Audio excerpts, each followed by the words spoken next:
আসসালামু আলাইকুম। কেমন আছেন সবাই? আশা করি ভালো। আমিও আল্লাহর রহমতে ভালো আছি। আজকে কথা বলবো মরিচ নিয়ে। তো মরিচের আজ হচ্ছে চতুর্থ পঞ্চম স্প্রে। মরিচের গ্রোথ আলহামদুলিল্লাহ ভালো। তো পঞ্চম স্প্রে কী কী কীটনাশক দিচ্ছি এই নিয়ে কথা বলো আপনাদের সামনে। আমি যদি দেখি আলহামদুলিল্লাহ মরিচের ফুল আসা শুরু করছে একটা, মনে করেন।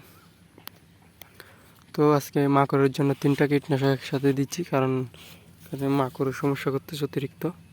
যেহেতু আমাদের এদিকে ওই পুরাতন মরিচের জমি আছে, যেগুলো আগে রোপণ করছিল, সেগুলো থেকে অতিরিক্ত মাকড় আসতেছে, তাই 3টা কীটনাশক একসাথে দিচ্ছি আজকে।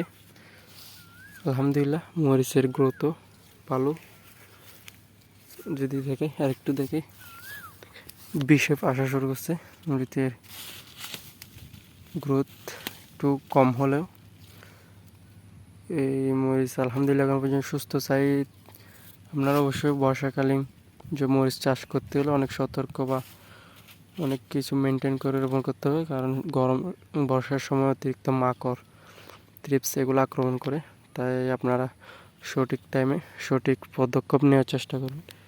তো আমি যদি আপনাদেরকে আজকে কী দিচ্ছি, প্রথমে যদি বলি, এটা হচ্ছে ফ্যাগাসাস, এটা সিনজেন্টার। এটা মাকড়ের জন্য অত্যন্ত ভালো কাজ করে। আর এটা যেগুলো মাকড়ের ডিম বা লার্ভা থাকে সেগুলো নষ্ট করে ফেলে, তাই এটা দিচ্ছি। এটা সাদা মাছেরও কাজ করে। এটা মরিচের জন্য অত্যন্ত ভালো একটা কীটনাশক, ফ্যাগাসাস। এর ফলে হচ্ছে ডাইমেনশন, এটাও মাকড়ের জন্য। আমি যদি দেখি, এটাও মাকড়ের জন্য অত্যন্ত ভালো কাজ করে। আপনারা এই কীটনাশকটা ব্যবহার করতে হবে। এটা থ্রিপসেরও কাজ করে মোটামুটি। সাথে যদি বলি আরেকটা হচ্ছে, এটা হচ্ছে টক্সিমাইট, এটার গ্রুপ হচ্ছে অ্যামাবেক্টিন। এটা দিচ্ছে হচ্ছে, এটাও মাকড়ের জন্য। যদি দেখে, এটাও মাকড়ের জন্য অত্যন্ত ভালো কাজ করে। সাথে হালকা করে লিভার দিচ্ছি, যেটা লেদা পোকার কাজ করে। এটার গ্রুপ হচ্ছে অ্যামাবেক্টিন বেনজয়েট, এটা দিচ্ছে হচ্ছে লেদা পোকার জন্য।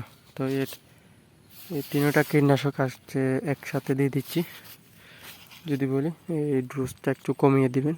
আমরা যদি কারো ইনশাল্লাহ কাজ করবে, 3টা একসাথে দিয়ে দিলে আমি কাজ করবে এটা বলতে পারি।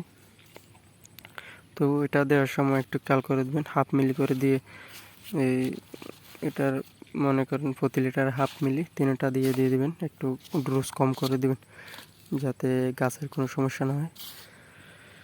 চাষকিরিটা 3টা কীটনাশক একসাথে দিয়ে দিবেন। মরিচের দেখাই